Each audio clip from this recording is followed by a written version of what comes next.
కర్ణాటక ఎన్నికల ప్రచారంలో కాంగ్రెస్ తీరును ప్రజలు అసహించుకుంటున్నారని ఓబీసీ మోర్చా జాతీయ అధ్యక్షుడు లక్ష్మణ్ చెప్పారు. మోదీ పరిపాలన మీద మాట్లాడకుండా ఆయనపై వ్యక్తిగతంగా విమర్శలు చేస్తూ కాంగ్రెస్ తన స్వభావాన్ని బయటపెట్టుకుందన్నారు. మోదీ పాలనలో సామాజిక న్యాయం జరుగుతుందని విమర్శించబడిన బడుగు బలహీన వర్గాలకు రాజ్యాధికారం లభించిందని లక్ష్మణ్ వివరించారు. బజరంగ్ దళ్ను నిషేధించడం అంటం మెజార్టీ ప్రజల మనోభావాలను దెబ్బతీసిందని చెప్పారు. గతంలో ఉత్తరప్రదేశ్లో కూడా ఇలాగే వ్యవహరిస్తే అక్కడ కాంగ్రెస్ పార్టీ పతనమైందని లక్ష్మణ్ గుర్తు చేశారు.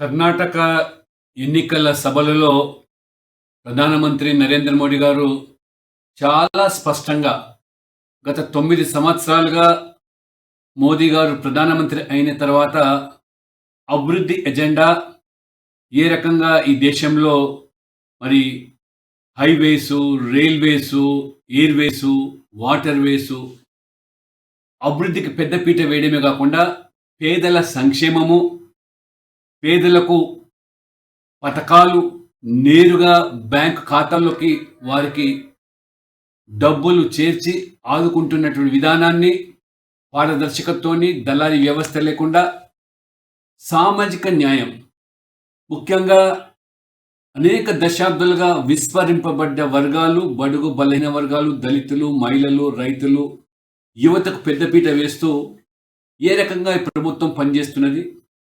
దానికి తోడు డబుల్ ఇంజన్ సర్కార్ కర్ణాటకలో కూడా యడ్యూరప్ప, బసవరాజ్ బొమ్మాయి ప్రభుత్వం చేసినటువంటి అభివృద్ధి, రైతులను ఆదుకున్న విధానాలను ఇవన్నీ కూడా ప్రస్తావిస్తారు.